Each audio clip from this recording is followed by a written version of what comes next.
So I guess let's touch on a little bit. If you are outside of the United States, if you're in the UK or the EU.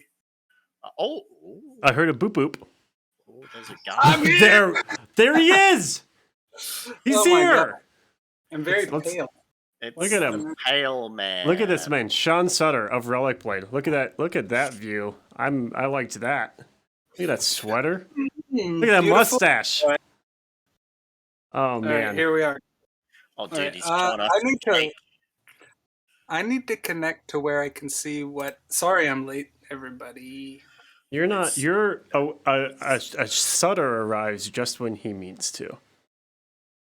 That's almost true. There he is. Get him. All right, where do I connect so that I can see? Twitch.tv/BSS Terrain, and then mute it. I'm gonna link you.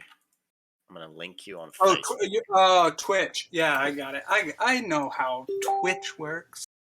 Twitch.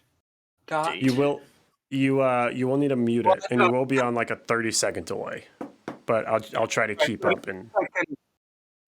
At least I can react to people at some range. Yes, right. You'll be able to see chat instantly at the same time we do. Dude, Sean. Okay, I've been chomping at the bit, holding off, trying to show off these miniatures, trying to. Yeah. We need to get into it. I think that's all there is to it. The people want the Sean Sutter close-ups, not of you, but of the things you've sculpted. Okay. Do we have? I have some. I have some here. Connor, I'm gonna send you the website images too, so maybe you could pull those up on stream. Before we get into it, and maybe this would be worth talking about, the question of why are we manufacturing these and shipping them out instead of you? You have Relic Blade, you have a thriving game system with rules and miniatures and everything already. That question should be addressed. And I think the answer is good for everyone, except people who are like stressed about shipping. But like, if I'm shipping it from here, it's still expensive, so it doesn't make a difference. Okay, so the real reason we're teaming up is because I am primarily at my soul, my like core being is an artist who's like really, really determined and driven and fueled by sharing my art with people. So making Relic Blade was terrific because I was connecting with my audience and being able to make my art and get it directly to people who are into that kind of thing. Really connecting with people. And when I was doing fine art, making one really nice piece of art with traditional medium, I before my career had taken off, I'd priced out everyone I care about. Like, my parents couldn't afford one of my paintings before I was famous, just covering costs and the time I put into it. Before I was famous, none of my friends could afford my paintings. None of my in-laws could afford my paintings.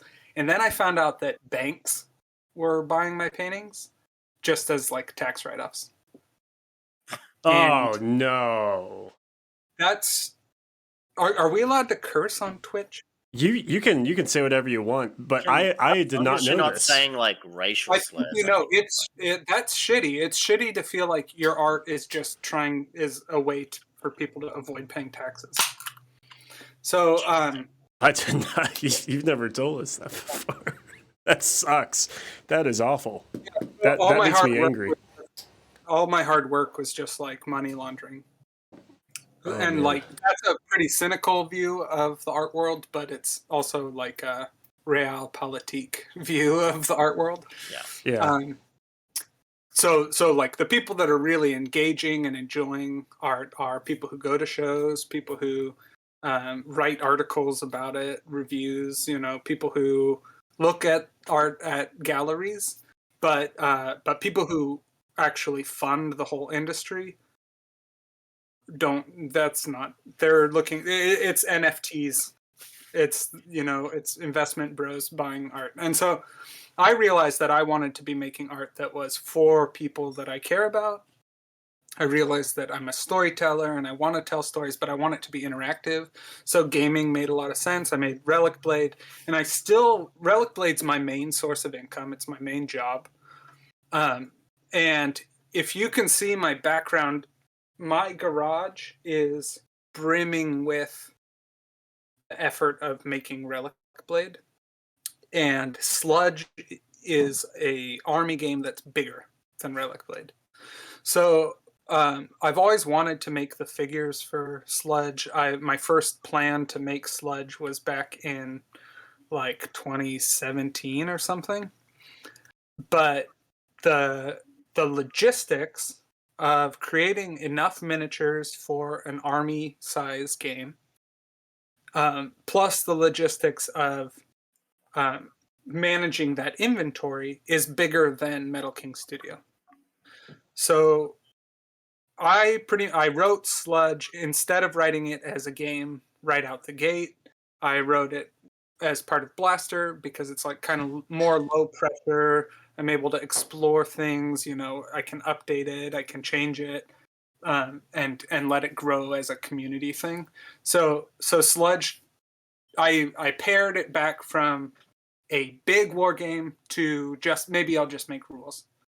And was able to publish that with Blaster. But then at a certain point, I realized, like, when I sit down, and by a certain point, I'm talking, what was it, November? No, October of last year. Mm-hmm. I realized when I paint miniatures, I sit down and I paint as many miniatures as I'm sitting down in front of.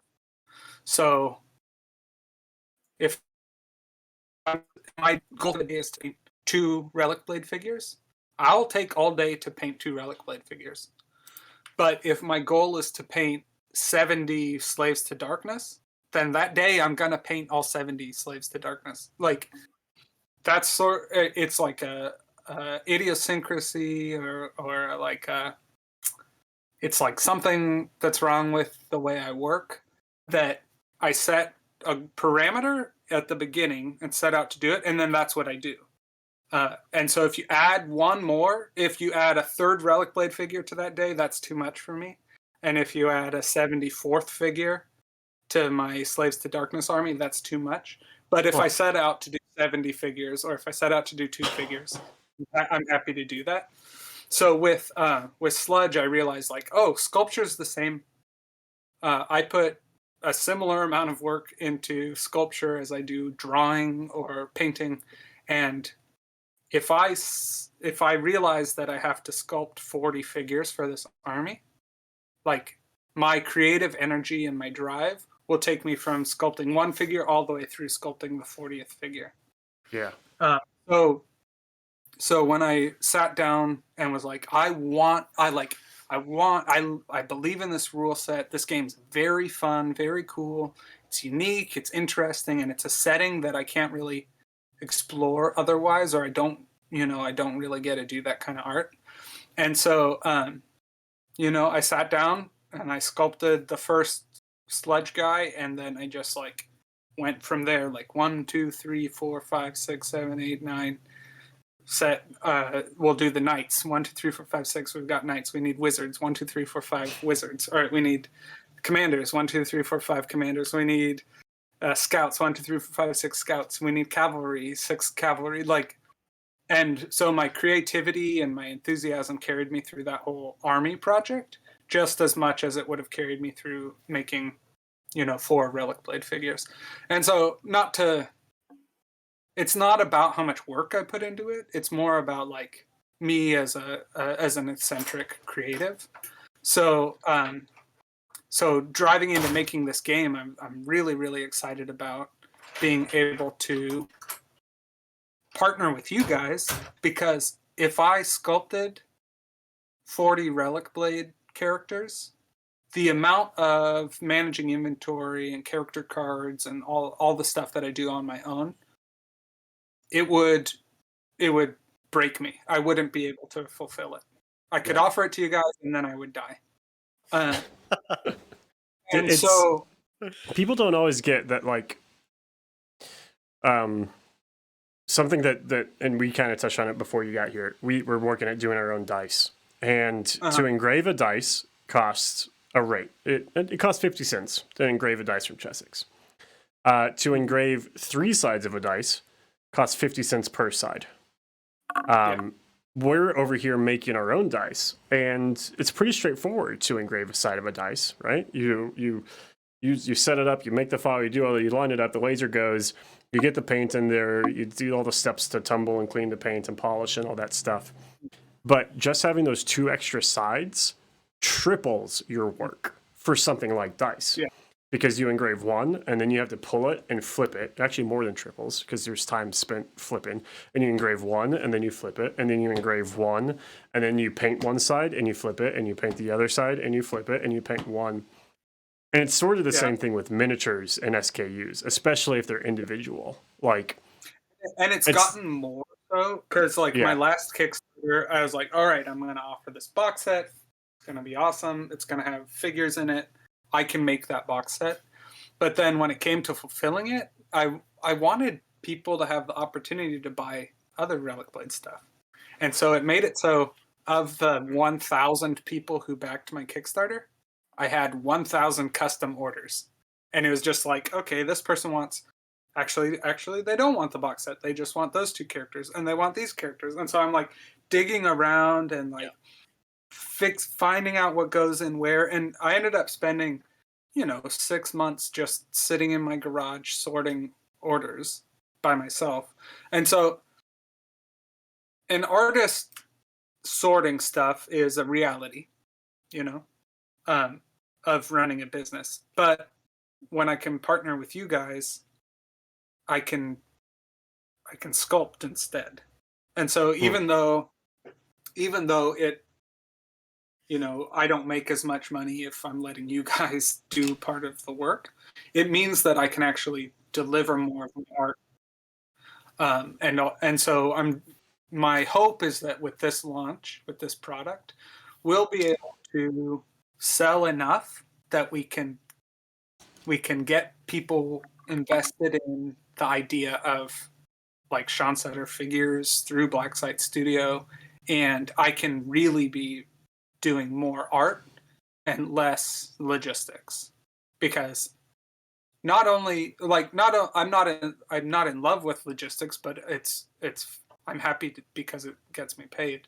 But like I can do logistics for Relic Blade, but I can't be making 2 games. And Sludge is a bigger game on a bigger board with more figures. And so I'm so excited that our partnership will make it possible rather than unmanageable, especially since I'm doing 2 games. Like, I feel bad that I haven't released more Relic Blade in the past year, but the reality is, if I take a step back and look at how far I've come on Sludge, like there's a new Sludge supplement that's coming out in the next couple of weeks.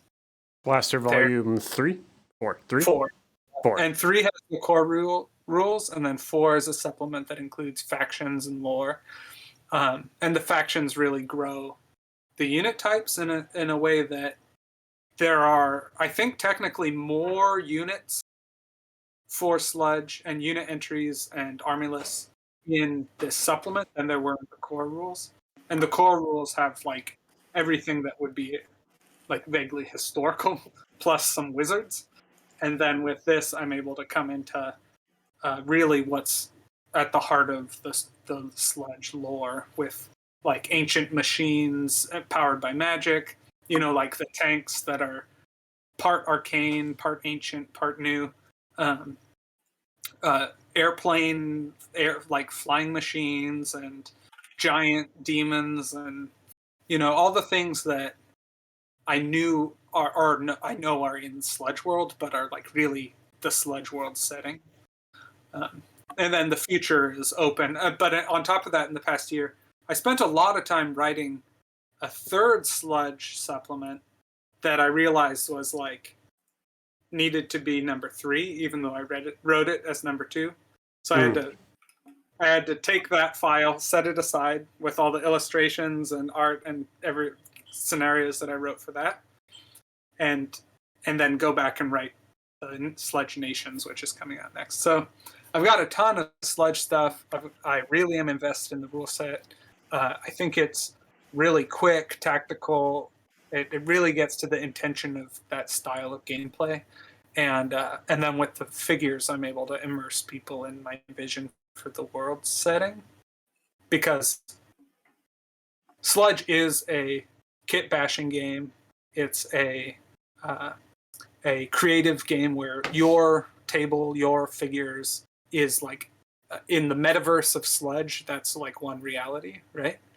So like there's no wrong way to field Sludge figures. You can have Sludge figures that look more historical or more fantasy, but my imagination is defined, and through this range of miniatures, we'll really be able to enter that world. And I think, not to talk too long without stopping or to take a breath, but if you imagine the rules for Mordheim, hopefully some of you know Mordheim, but if you imagine just the rules, it's like you roll a 4 up, and then you roll, and if you save, then the guy's face up or face down. Like, that isn't the game.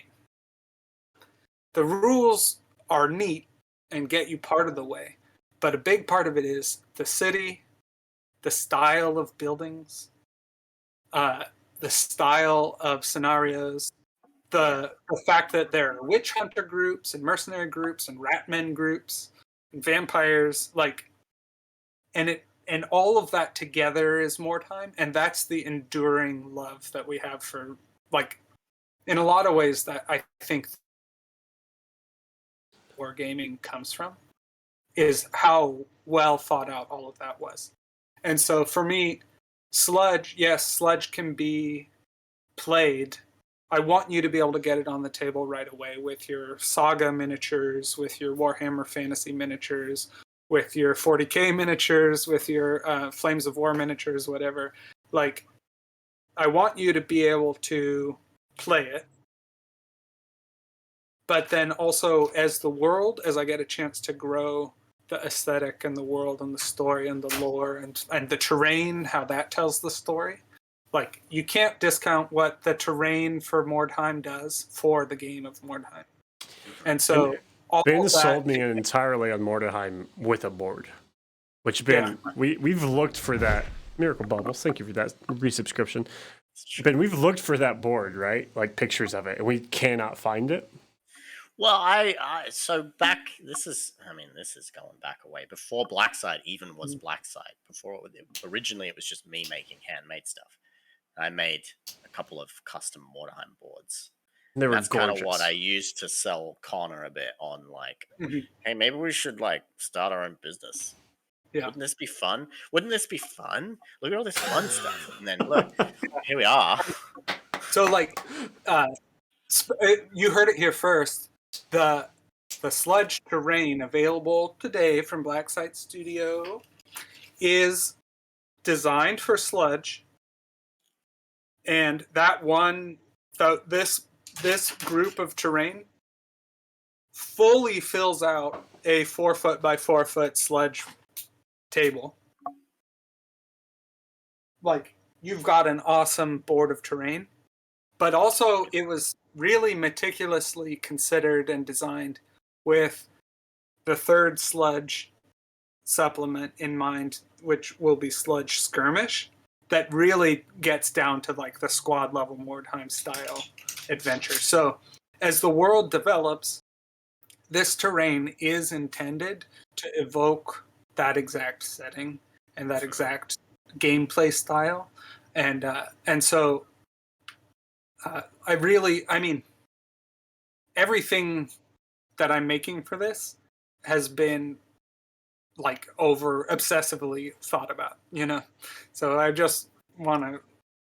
And we should say that set is also designed to be fully compatible with the Relic Blade Sundered Empire set too.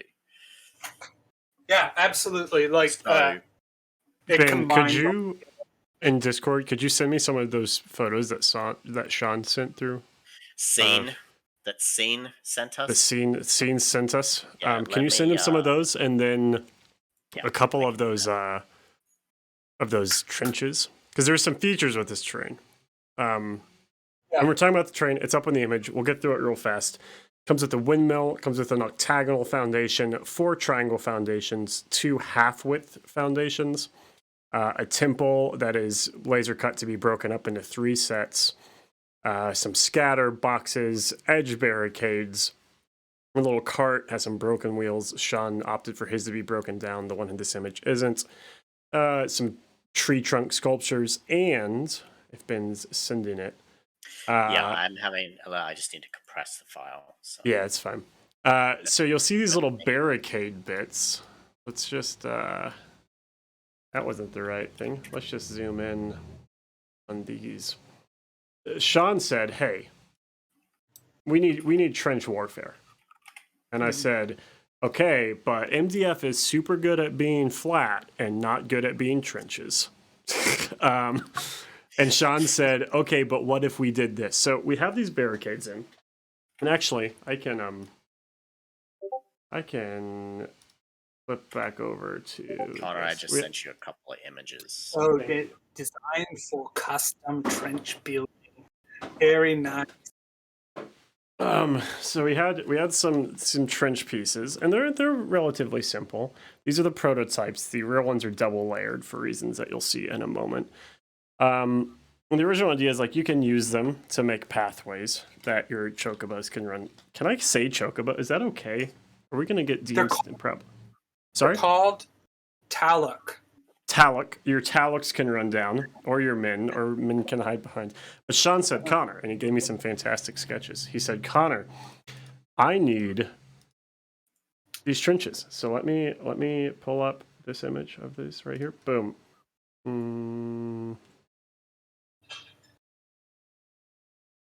Where'd it go? Where is it? What is happening? Discord. Why is it not? Oh, it's not visible. There it is. Boom, trenches. So these are double walled, meaning you can build them as walls like you'll see in our product photos. Or you can use the quote unquote blank side of it to pack in some pink foam. And you'll see with this image that you start getting essentially trenches built out of these pieces. So you have like some nice wooden barricaded walls. Trying to zoom in here. Now the pink foam obviously wouldn't stay pink. I don't know. It could. Sludge is your world, Sean. You create it. Pink but with dirt.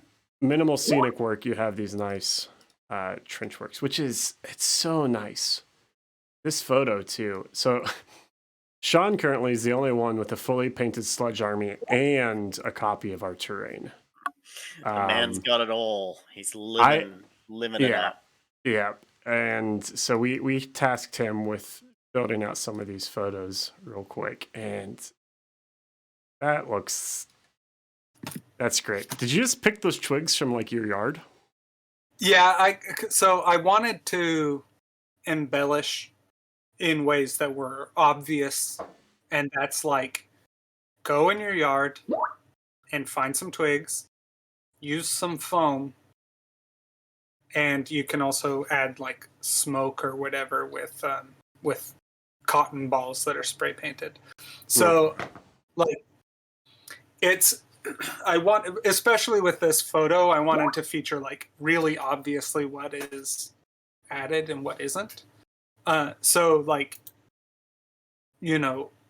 just a few twigs and you can build it all out. Because your mat is just a mat. Provides. You haven't done any scenic work on the terrain yet, from what I can tell. No. You really just threw some pink foam and twigs on there. Called it done. Yeah, other than like cutting the foam at angles and then gluing the barricade trench part to it. Like, yeah, that's it. It's a full table for playing Sludge. And I mean, if you wanted to play 40K or other like war game with it, it's enough terrain. It's awesome. You've got like fortresses and fortified positions and ruined temples and barricades and objectives. Tell them about the objective markers. I think that's really cool. Okay, so the objective markers. Well, let me hit these questions first, just so I don't forget. Yes, Moya. It includes everything in bases. We're providing MDF bases, which you can. I have. It should say in the description which bases it comes with. Here is one. This is the 50/60 millimeter base. If you want the 50, you just pop off the ring. The Giant, for instance, is on a 50 millimeter, and this tank unit is on cannon unit is on a 60 millimeter base. We're also selling the bases separately too. We are. If you have an army, we talked to Sean and said, hey, someone's building an army for Sludge. They're going to need points. It's going to be constructed this way. What kind of bases do we need to send? And that is what that base pack is tailored to. It is for sale as well. And there is a tank. That is in our Avalon line of tanks. It is in what category? Fantasy? It's in... I can link it. Probably. I think it's under... Isn't it? It's under Sci-Fi. That is Avalon, which could be used as a Sludge army, but is a tank. And we are currently working on some modifications to that design and some other Sludge tanks. And Sean mentioned some flying contraptions. He shared some previs stuff with some flying contraptions for Sludge, which I would love to make. Looks super cool. As far as these objective markers go, so in the world of Sludge,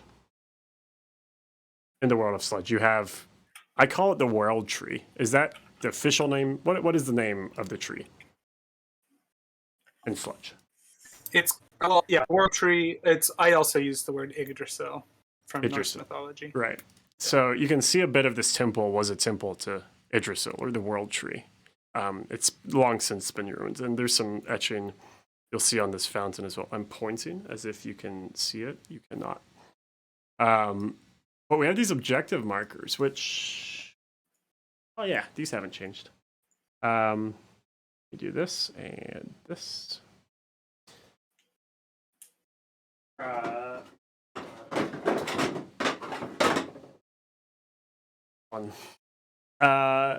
Stylized like a tree trunk.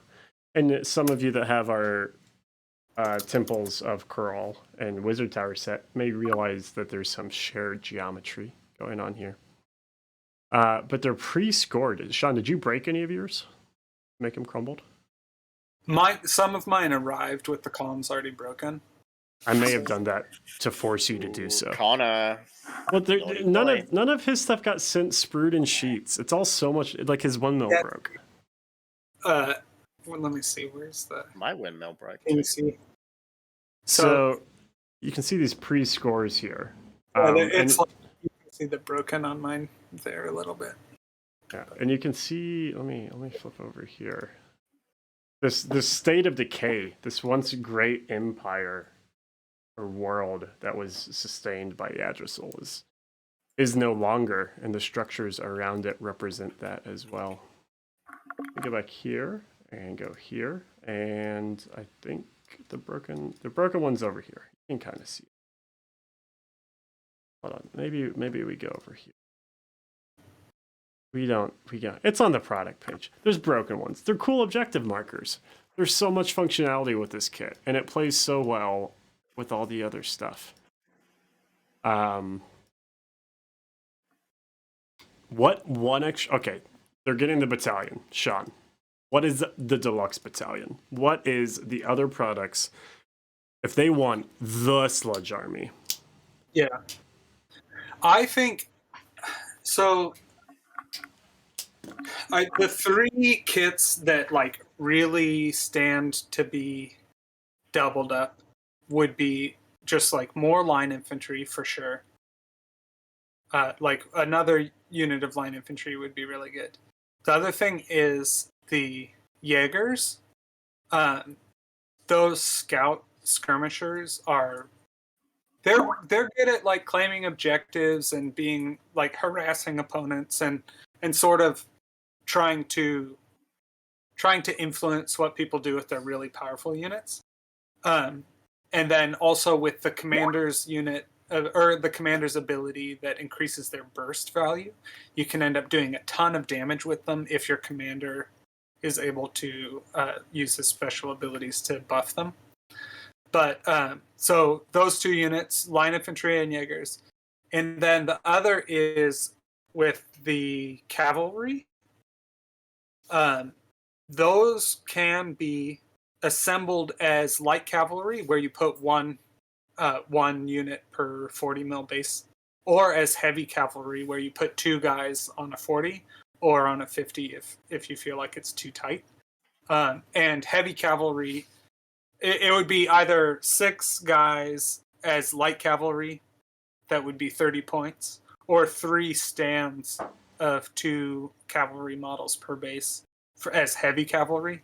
And so that would be another really good unit, because heavy cavalry is a lot more durable. And the difference between them being fielded as light or heavy is the formations that they ride in. And so the higher defense, the more wounds of heavy cavalry is going to be able to hold a little bit longer and then really deliver the hit, whereas light cavalry can deliver just as much or more hit, but they'll get wiped off the board if someone pays attention to them. So if you bought a second set of cavalry and fielded them and built them as heavy cavalry, I think that would be another really good addition to the force, for sure. And these guys are so much fun. Let me get in for a little bit of a close up here on this guy. Freaking these birds are so cool, man. I know I've said that about every single thing that I'm getting samples of, but Sean, your sculpting lends really well to being cast, I think. Like your style, it just comes out of the mold very, very cleanly. It's like a happy coincidence that the way I draw is sort of like no nonsense and very fast, where I'm like, yeah, if it's not an essential detail, I don't really want to spend time on it. Mm-hmm. Which is how I sculpt. I like really, I want to express the like motion and the character and the but like I don't get lost in the details, which isn't so great if you want to be a world famous illustrator that's going to make like photorealistic stuff. But if you're making 1-inch tall figurines, that's out perfectly, right? Then it's great, because people would like to be able to paint, each lace on a boot or each like tooth in a maw, but like you can't, because it's too small. And so my patience for detail like really lines up well with what can be painted, and so it makes my figures like cast well and be pleasant to paint instead of like. But that's an interesting thing I think about digital sculpting now, is like, you have a lot of sculptors that they don't come from really a miniatures background, so they sculpt these incredible figures, and then they get cast at 32 mil, and I'm not going to name any names, but there's companies out there that notoriously do this, and you go to paint it and it's like, how can I paint this thing that's just covered in engraving and like all of this detail and stuff like that? Like, people forget that, like, it might look great in a render, but is it actually producible as a physical? Yeah, and these days things get sold as renders really a lot. Yeah. So they'll preview a figure with just the render. And so if the render looks awesome, then that's what really sells the figure.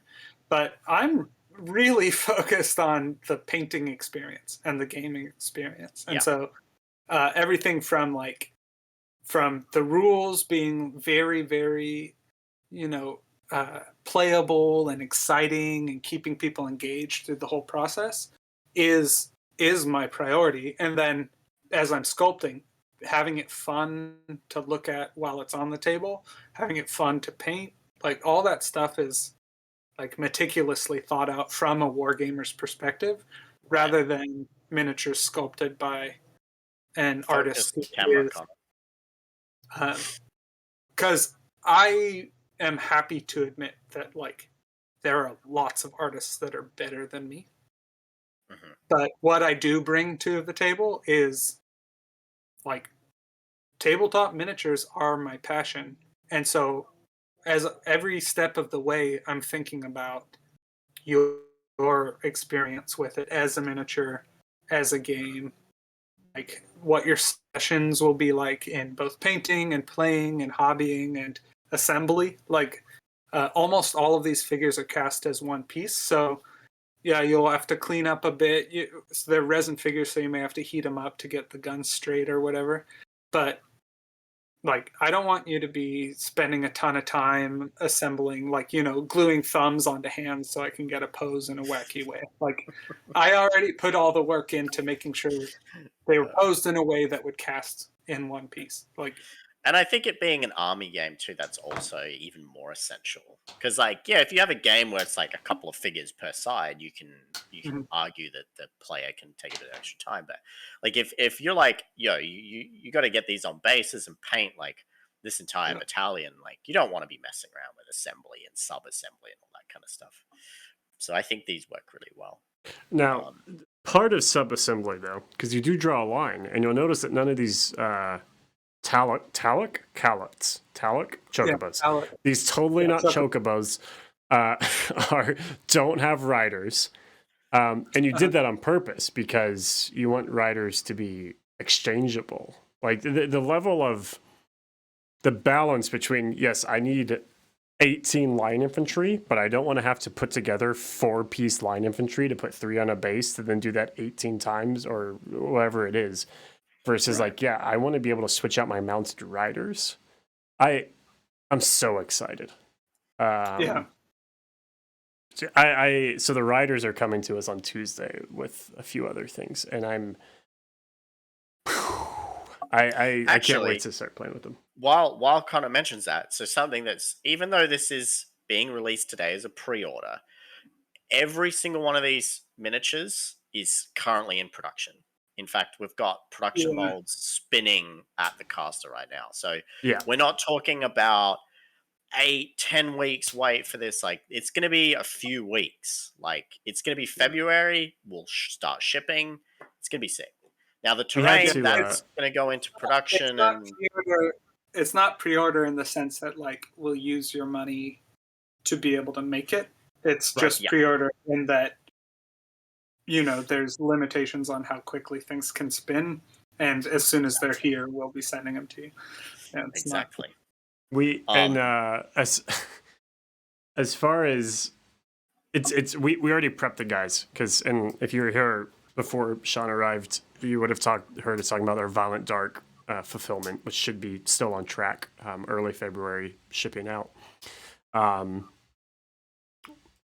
I prepped the guys at the shop. I was like, guys, hey, by the way, we're gonna have all of this Sludge stuff coming in and all of the Violent Dark stuff coming in, like, essentially the same time. So just get ready, because that's going to be a lot. So, like, we're preparing to start shipping this stuff out in, a couple weeks, 2 or 3 weeks. Would be great. Sean, War Elephant. I don't know if you saw that comment. Large. I mean, this giant is large. Large. What in the world of Sludge? We talked about some flying things. We've talked about some tanks. I know you've shared previews of I don't want to call them ballistic missiles, but I feel like they're the equivalent of the I don't know the rocket things that come off the stand. Yeah. Uh-huh. What does it encompass? So this is the first army. We've teased that this is maybe one of many to come this year. Along with heads, along with armies, giants, artillery. What are some other things that have been churning away in the brain?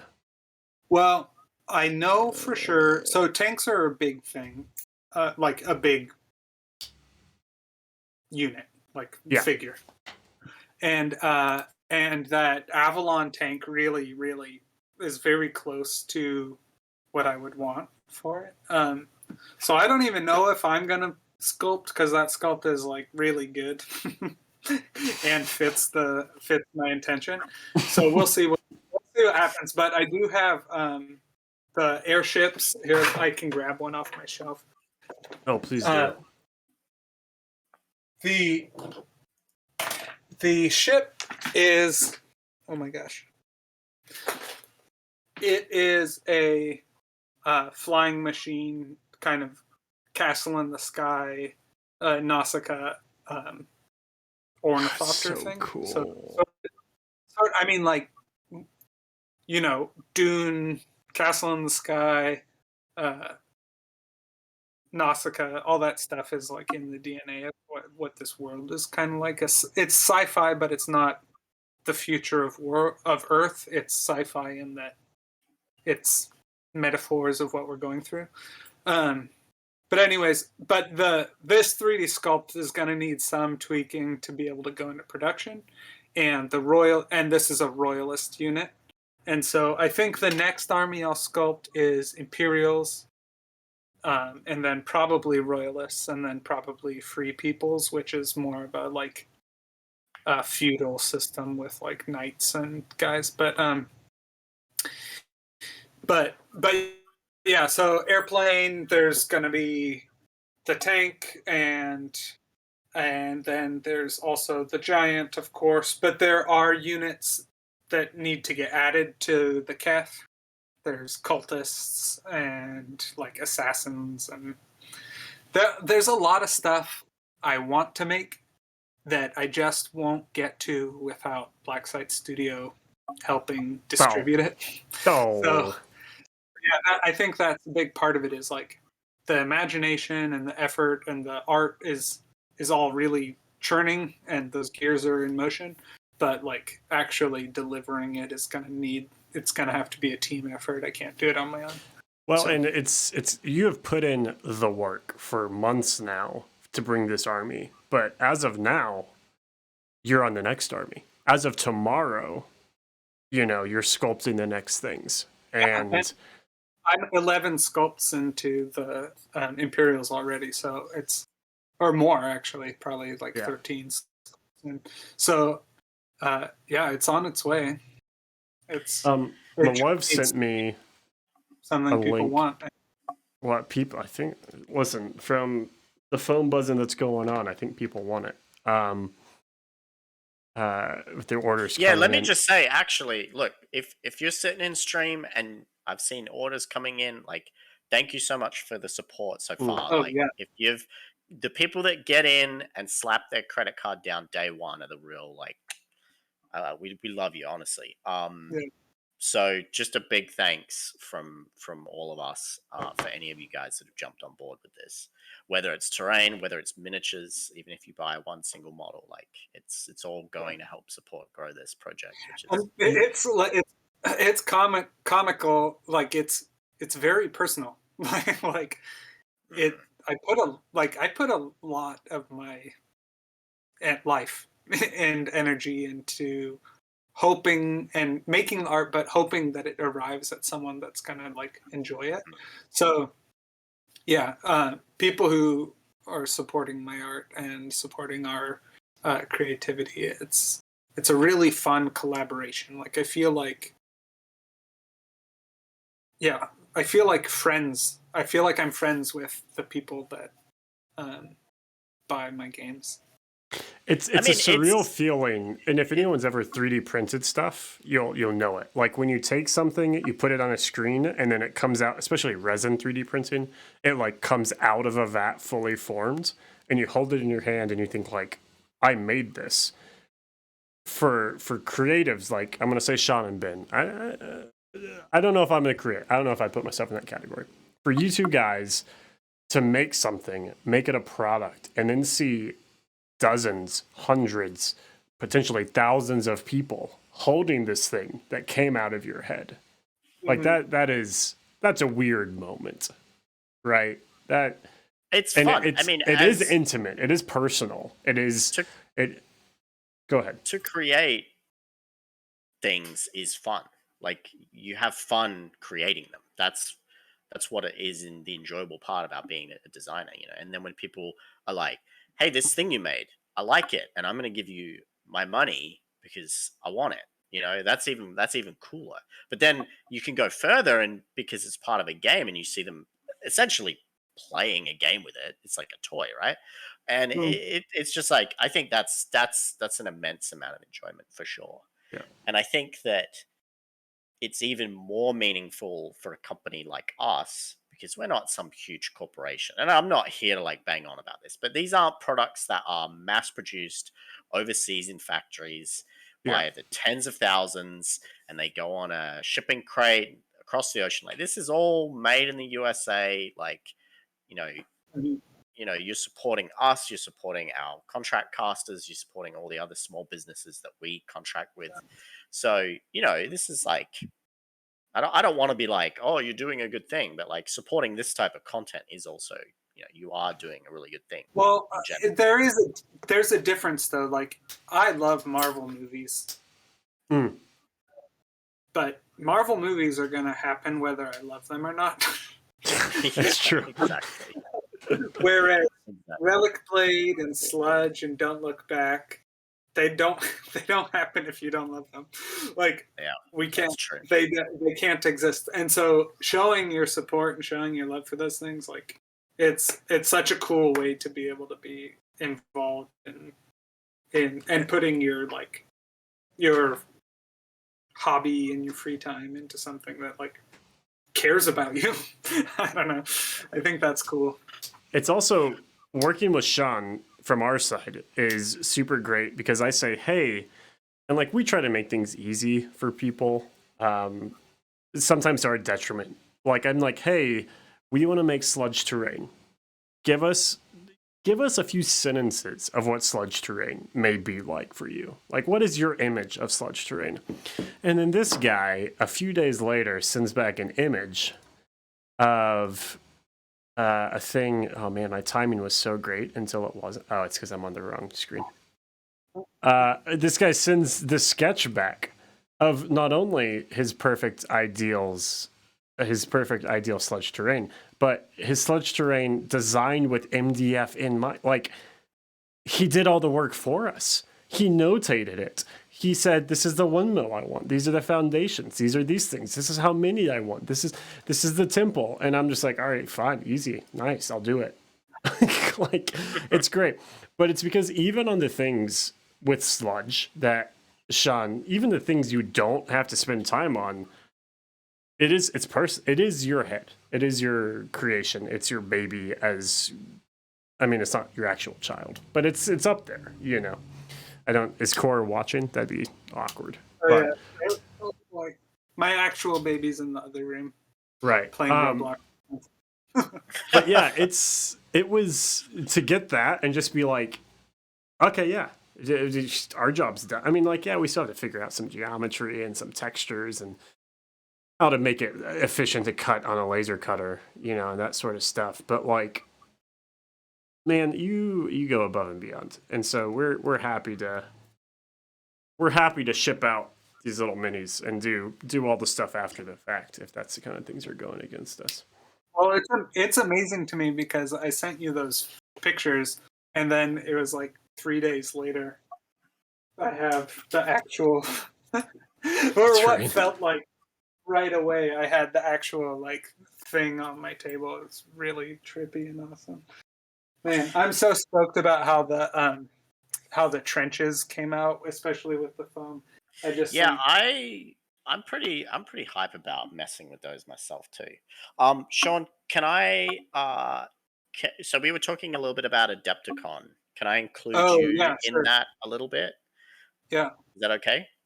So as of now, as far as what Adepticon's told us, is we've actually got our booths next to each other.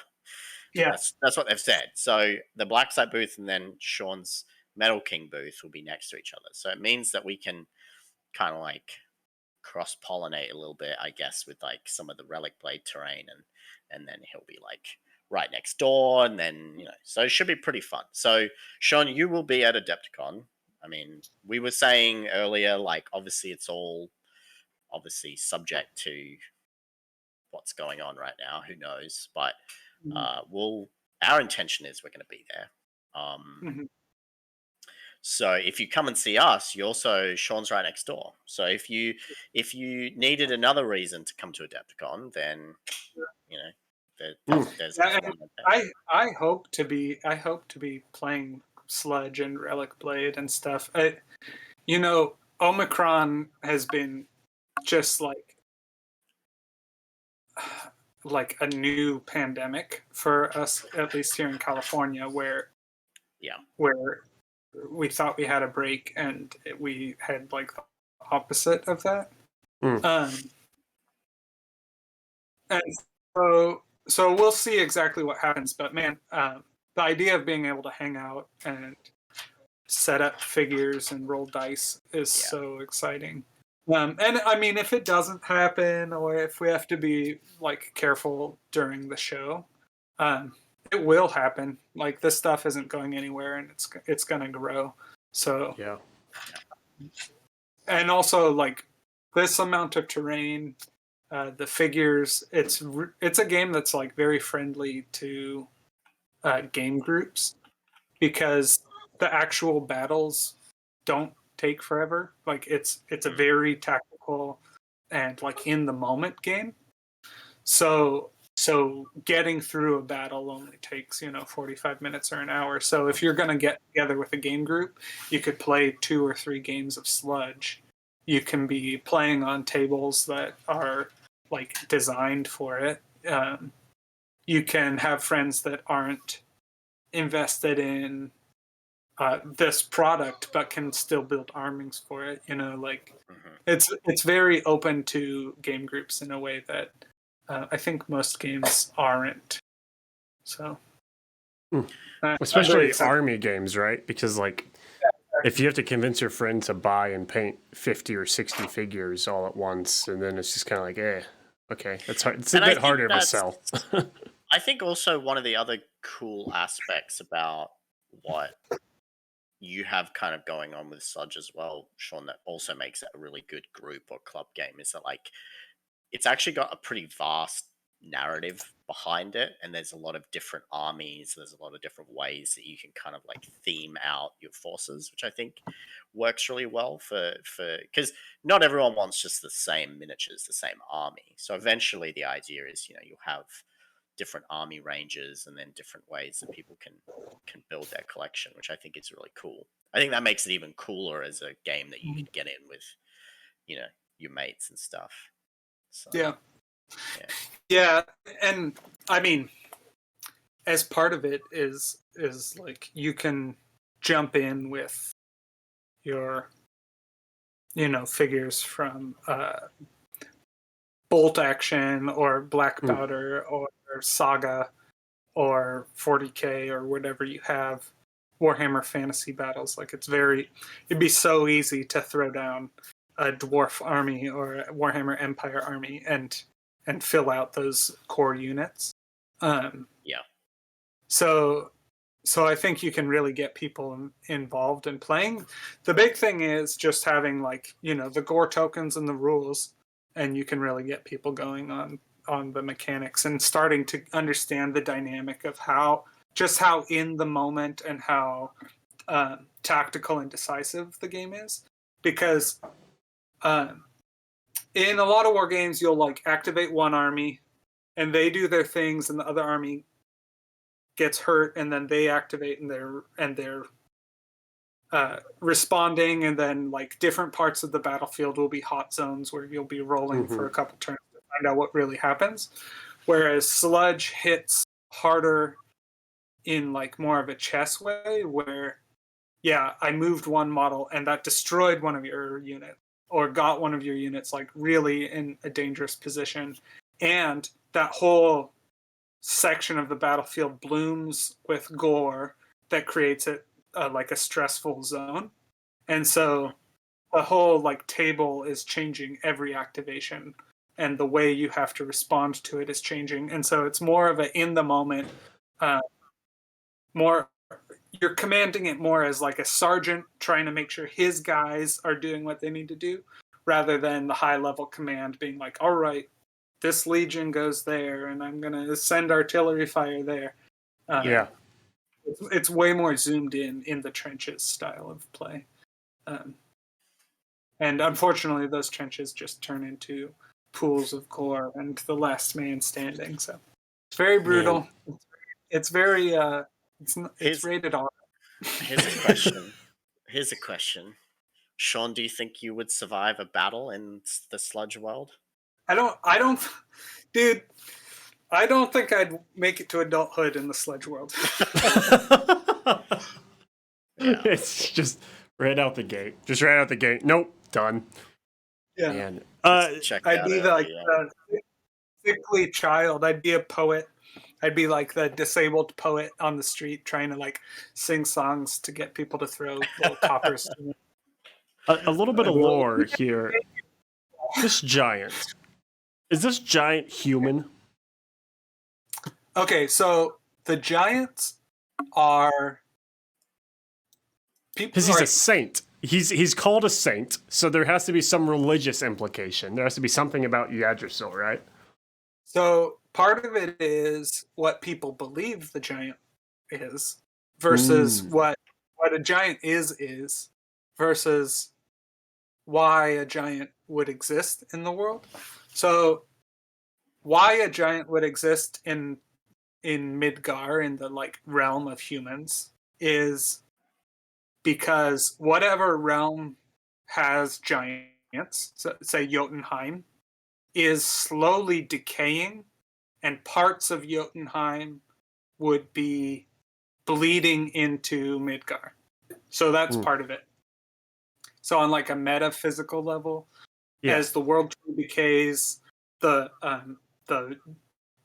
definitions and divisions and boundaries between realms is weakening and melding. Now, as far as what people believe giants are, people don't have a sense of like, oh, the world is a world tree and there's 9 worlds and there are giants here and we're here and like everything makes sense. I don't think the average person would be able to make sense of the world in that way. So in the Sludge lore, particularly relating to the cults of the manticore, people are consumed by this like obsessive collective nightmare. And it's a collective nightmare that infects whole areas. So everyone is having the same sort of dreams, the same sort of dread, the same sort of like pervading depression and horror entering their mind. And then there's these religions that spring up based on that. And so in KETH, that nightmare was introduced by a arcanist group called the Arcanists of Divinity. And they were exiles from the Basilisk Empire that ended up finding safe haven in KETH because the Empire sort of avoids KETH, waiting for the Civil War to die down so they can conquer one nation instead of multiple nations. And so it's become so bloody on the KETH plane that entering there is like a little chaotic for knowing who you can conquer and where the boundaries lie, because everything's in upheaval. Now, part of that also meant that when the Manticore Nightmare took root, all across the KETH plane, people started joining forces with the Arcanists of Divinity. And so as giants are being born into the world, part of their belief and part of their religion is that it's the saints returning. So heroic saints from the past. So whether they were holy and clean and good in the past, now in this new violent world, they're being reborn to bring about the end of the age. And so there are these giants, man-eating giants, that are being born among the people. And so whereas in the past they might have been treated like monsters, now under their new belief system, they're like, oh, these guys are here to like liberate us and destroy what was before, like a cleansing fire. And so the giants are like this cleansing fire of these reborn mutant saints. Even though they're man-eating, huge, horrible giants from the realm of giants, they are believed to be like a blessing and forced against the enemy. So that's part of like the bizarre thing. So yeah, the giants they're horrible. You'd never want to be near one. You'd never want to smell one. You'd never want to be anywhere around one. But within the armies, they believe that they're like sacred. So right, but maybe but that's what's up. I love that. Okay, so we mentioned earlier that there is a bit of like a lore pamphlet, a lore and map combo coming in. Is that sort of is what you were just telling? Is that what's in this? Is that what's in this pamphlet for these people? Is this giving the history and background of the region of Keth for them? Yeah. So the pamphlet gives a history of the Keth battle plane. So as the world tree, imagine the world is a globe. That's nice. But then when the world enters decay, the tree is like a skeletal structure of the planet. And so as the planet is being destroyed in a magical way, it's breaking apart into like a three-dimensional, the boughs of a giant tree. So the skeleton of the world is the tree, like lifeblood or ley lines of magic. Okay. So, or veins, like if you imagine seeing a human being and you can see their arteries and veins.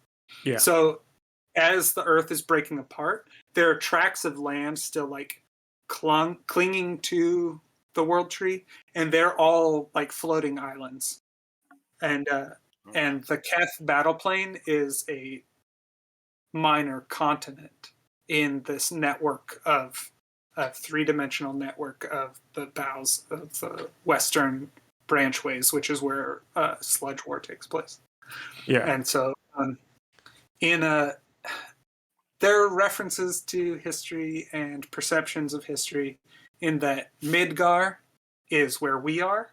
And so as an American, as a Westerner, my imagination of fantasy is a Western imagination of fantasy.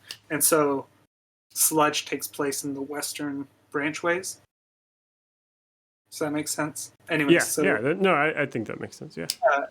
But there's a plane in the Western branchways that's come to be known as Keth. And the reason it's known as Keth is because the first dynasty of rulers, the guy who first unified it, is of the Keth family, and so the nation is named after him. And so, anyways, the brief history that pamphlet covers, basically from the year 22 through the year, is it 300, 400? Anyways, the first couple centuries of what happened. And year 0 is when the world broke apart. Like everyone knew that in the great cataclysm that broke the world from being a planet to being these like floating islands in desolation. That's the difference of like whatever happened before was the age of arcanism, which is what broke the world. And so now we're in the decay. And obviously the age of arcanism is representative or analogous to a fantastical imagining of climate change and our abuse of fossil fuels and stuff, that would be a greed, like a metaphorical greed of magic leads to the planet destruction. And so Sludge takes place where they've abused magic to the point that the actual structures of reality are destroyed. And now it's 300 or 400 years post magical apocalypse. Anyway, that's sort of the themes that basically, I mean, Sludge has been like almost a therapeutic nightmare for me, where I can just pour my like, oh, scarcity. I'm scared of scarcity. I'm scared of plague. I'm scared of whatever, and just like pour it all into. I'm scared of violence. Like I hate the idea that people would fight. I hate the idea that people would be greedy, and so it's really poured into this metaphor of sludge. So you don't have to dig very deep to understand the meaning of my work. I think a lot of that though is that passion, that driving force, that when we ask you for a set of MDF terrain and a few sentences to describe it, you say no, like it's important. Even if the basis, the seed of what created Sludge is there to you, like it's important that the MDF, even MDF laser cut wood. Like, listen, we know there's lines on the side. We know that this thing has lines. We're not ignoring that fact, but it can still convey a message, can still convey a story, and it's something that is your story, something that is really our story that we're all living through, and a fun, fantastical element that's also bringing people together over a tabletop. In like a theoretical, metaphysical, metaphorical way, engaging with the content, engaging with the themes of conquest and superiority and crushing an enemy. Those things are important for us to process without being brutal people, and I think the way to not be a brutal person is to be able to engage with that, not to suppress it and imagine it doesn't exist.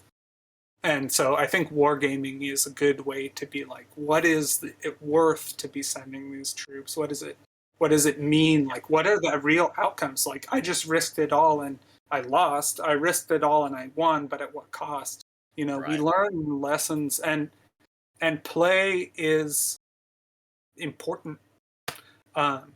It's not nothing. It doesn't have to be serious. So even if the themes are serious, you don't have to be thinking about that the whole time to enjoy it. But upon reflection, you can start to be like internalizing things that are important to you. So I think it's an interesting thing, because like in real life, I err on the side of pacifism, and in real life I err on the side of generosity. In real life I am those things, but that doesn't mean in role play you don't go like, what does it mean to be a rogue? What does it mean to be selfish? What does it mean to be those things? And like by exploring that, you can inform your own reality. And so I think in a game like Sludge, where you get to enjoy something so dark and grim, it's not about dwelling on the evil, but it's more about exploring and being able to survive, being able to control, being able to understand, being able to like engage with it in a safe space. This is all like way too theoretical, but I think it's important. I think it's worth it. It's worth it. It's like, not. Why do I like playing a game where I'm killing? Like, it's not about.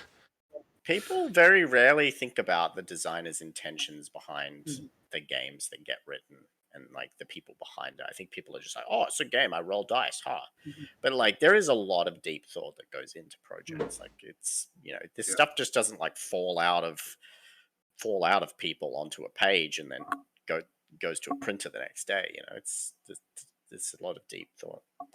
And I mean, even things like Lunar, which is much less personal, but like came from Ben and I's long history of loving space, of loving that era, of loving that setting. And for me, I love sci-fi books because it, much like you're saying, it's dealing with the ramifications of our current age. And there's these metaphors and allegories and science fiction writing that allows you to process an event outside of where you're at today, but then upon reflection, look back and realize that, oh, the same conclusions apply, the same ideas and thought processes do it. And man, let me just say that I am more than happy to be along for that sort of project. That sort of something that has a foundation based in those thoughts and in that motivation. Man, I'm just happy. I'm just happy we're here.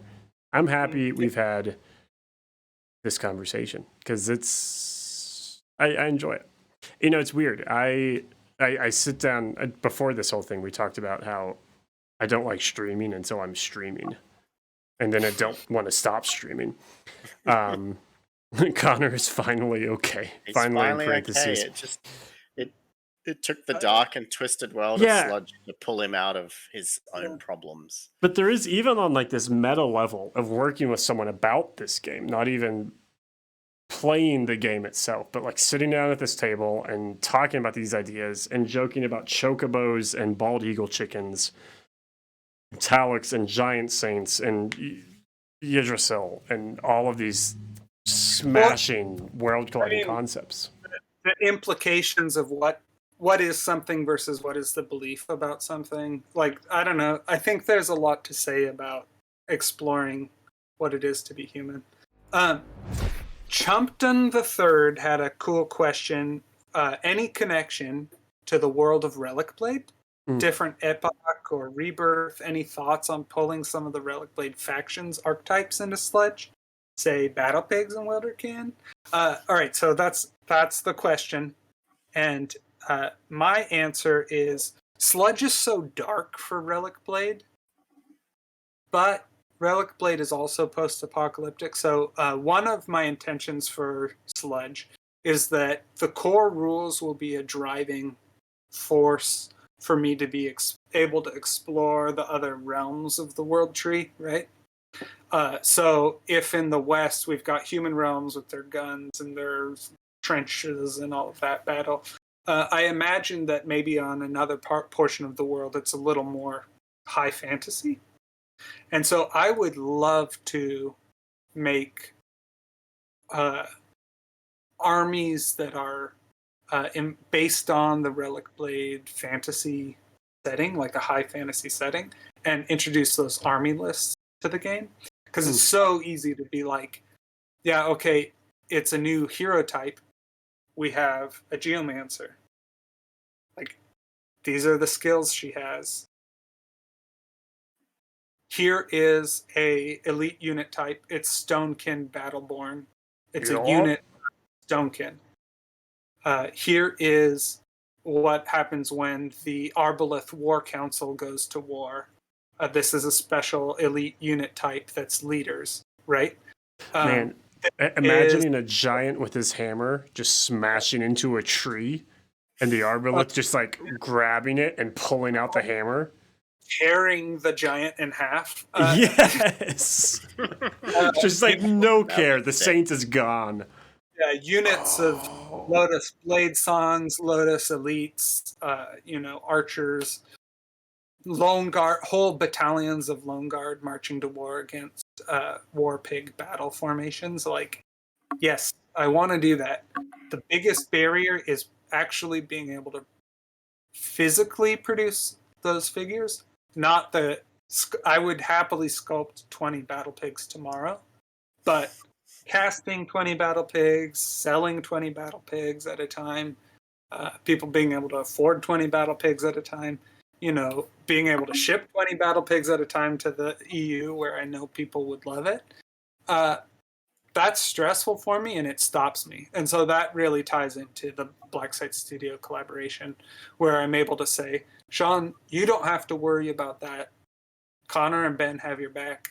Sculpt 20 battle pigs. The world needs 20 battle pigs. And so it does. So that's part of it. Is like the Western branchways are this like grim, dark fantasy setting of doom and black powder. But I imagine there's probably another part of the world tree that's a high fantasy struggle between good and evil in this War of the Rings style battle. So I'd love to do that. And I love to do that so much that I made the sludge terrain specifically fit with the Relic Blade terrain, with dreams of scenarios based on fortifications and castles and ruins and magic temples and all of that stuff. So it's all brewing together in this horrible nightmare I have of a brain. Fred, I mentioned UK. You brought it up. Sean mentioned it right then too. Currently, yes, it is just generally available. The shipping prices may be a bit higher than you're expecting. Unfortunately, those are just the shipping prices. We are working with Sean. Sean and Relic Blade do have a bit of a drop shipping method that is in the works. We are hoping to get it situated here pretty soon. So if the shipping is an issue for you and you're waiting for a cheaper option, we are working on that. If you want the stuff now, it is available.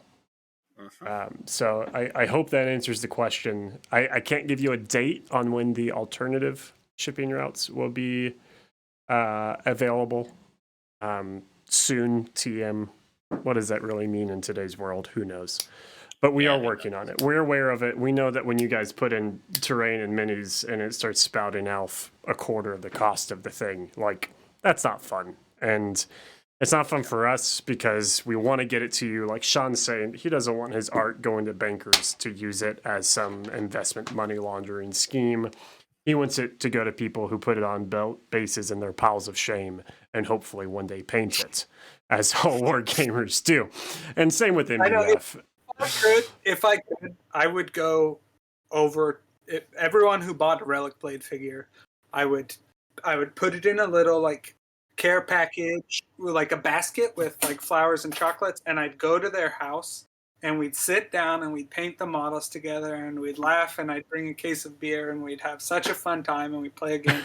Like that's my ideal Relic Blade sludge delivery. Is like, let's do a weekender. Sean will come to your home and drink beer with you and paint miniatures. That's what that mounted commander is. It's actually just Sean on a horse. He's going to do a tour of the United States, stop off at everyone's house, have the horse swim across the Atlantic Ocean, go to the UK. That's why we're working on the shipping logistics currently. Yeah, we gotta do that like weird weekender thing someday where we like rent a cabin up in Tahoe or something. Oh, yeah, and we all just get together and paint figures and play games for a whole weekend. Like that would be the dream, right there. That almost sounds like, because not everyone can throw out a vacation every year, but I'd rather do that than a con where 6 or 7 people that really care will be there and we'll just be friends. That's true. Be best friends for life. Well, on that note, we probably should look at wrapping up, I think. Yeah, I listen, guys, ! Sludge. I'll type it out. Miniatures sculpted by Sean, supporting him in his game. Blaster Volumes 1, 2, and 3 are out. Blaster Volume 4 with extended unit types coming out soon, TM as well. But also, I'll say within a couple weeks, a few weeks. Get on it. It's a sweet game. Has official miniatures. If you have other miniatures you like, we have the heads. KETH heads are coming soon. If you have any questions, you can hit us up. Sean, you have a Discord, right? It's for the Relic Blade. Is there a Sludge? If I go to Relic Blade Friends and I click there and I say invite people, and then set it to like forever. Oh, edit invite link. No limit. Never. Yeah. Generate link. Copy. Send message. Command V. That's paste. All right, and then I click that. So if you guys click that, you can join the Relic Blade group, and then there's a Sludge war game, and there's a Sludge war game tab. And if you guys get stoked on Sludge, there's also a playtester or private playtester group for people who want to be able to help develop the game as I add new content. So the first link is Sean's, second link is ours. We have a lot of stuff going on, obviously. Is there a Sludge channel? There should be a Sludge channel. There's a terrain building and a miniatures channel. On our Black Site channel? Yeah, I guess not. I guess not a Sludge channel. If you want to talk real Sludge, I'd go to the Relic Blade one, but we've got some general miniatures and terrain stuff. Yeah. But if you're doing miniatures, if you're building terrain, Sean, you're gonna be doing some scenic work on the terrain we sent you. At least that's on the agenda. Yeah. I'm really looking forward to seeing that. I'll be texturing and painting the foam, and then I'll be texturing and adding washes and details to try and, make the cinematic nightmare world of Sludge come through on the MDF. I'm excited to see how that plays through. My last point is, if you love content like this, if you want to see the three of us keep producing more of this type of stuff, but maybe you can't afford to buy it right now, or it's not your cup of tea, consider sharing it on Facebook, Instagram.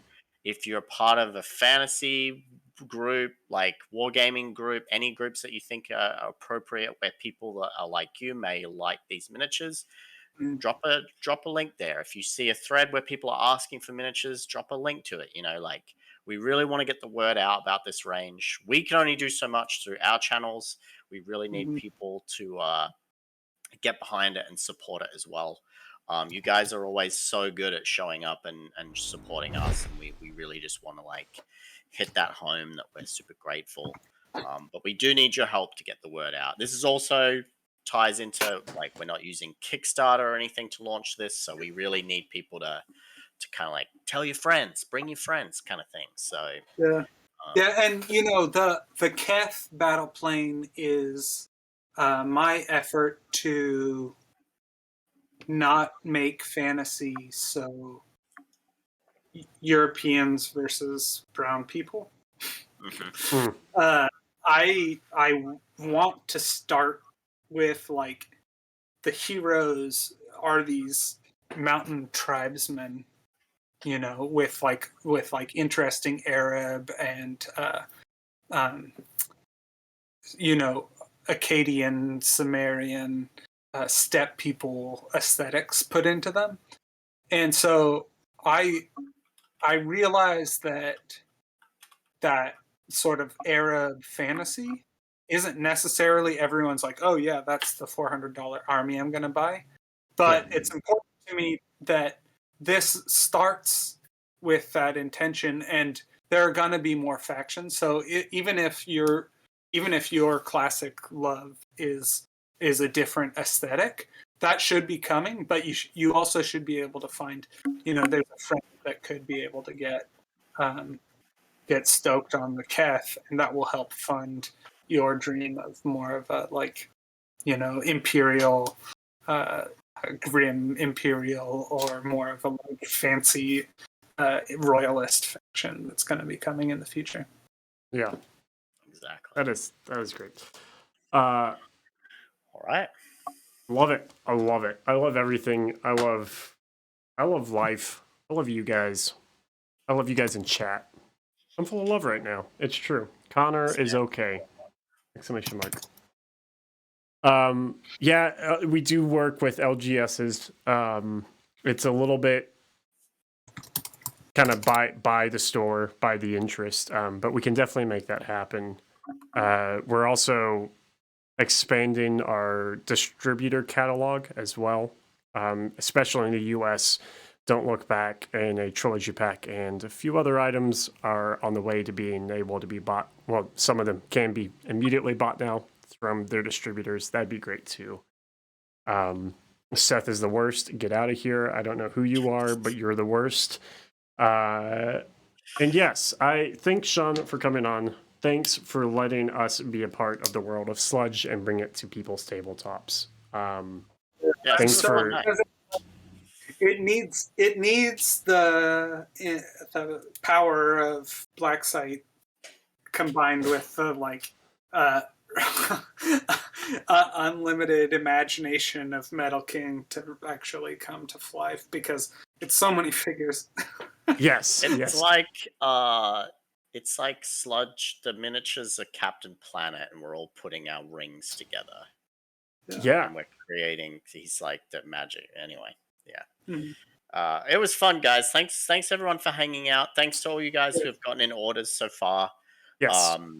I would read all your names, but I don't want to dox people live. But thanks. There's a ton of our regulars who are buying stuff, which is awesome. So, if you need any help, if you have any questions, obviously reach out to us via our email. Yeah, thanks. Oh, also, the Sludge Facebook group is a great place to plug in. Yes. Let me. Do you want to drop a on. link to that real quick? I'll link do that that right now. away. I already beat to it. I've got it open. He's got it. Wow. The Sludge Wargame Facebook group. Get in there, guys. Yeah. Get in there. That's The Discord is further up chat. Here's if you're at the end of this. Did you guys already explain the rules are in Blaster? Yes. And so you can drive through RPG. It's again, it's weird, but it's connected to being able to rely on others to help me get my art out, rather than taking all the weight on just me, like trying to actually hand deliver everything. So, so it's a little bit weird, but we're gonna get like a really, really cool war game into your hands, and part of it is my limited capacity as a little dork in Napa, California. I just can't do this without my friends in Texas, without my friends in, Drive Through RPG has printers in the UK and in the EU and in the US and can get it to your door in a week. So we're working together, reaching out. I know you said a lot of things after this, but I'm just going to circle back.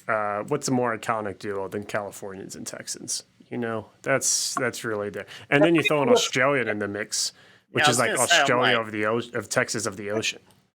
Yeah, if you want like the biggest troublemakers of the world. Australians, Texans, and Californians. We just need a Scottish person next. We just need to throw a Scot in. Yeah. All right, someone guys. from a different planet. Yeah, that's you. Aliens. You guys reaching this broadcast, reach out to us. contact@plexinstitute.com. We'll get a collab going. Yeah, the first interdimensional collab. Cool. All right, we'll have some more Sludge content coming up soon. Check out our Facebook and Discord pages for that sort of information. Beyond that, we're going to call it a night. It has been a crazy day of product page photos and finalization and talks and meetings and all sorts of things. But thank you guys for being here. Sean, thank you for being here. Thank you, everyone, for purchasing, if you have so far, and the support in any way that it can be given. We're very fortunate and love you guys for allowing us to do what we do. And we want to support it and do the best we can as a result. I think that's it. Love you guys, Good night, Sean. everybody. Love you guys. All right. Thank you.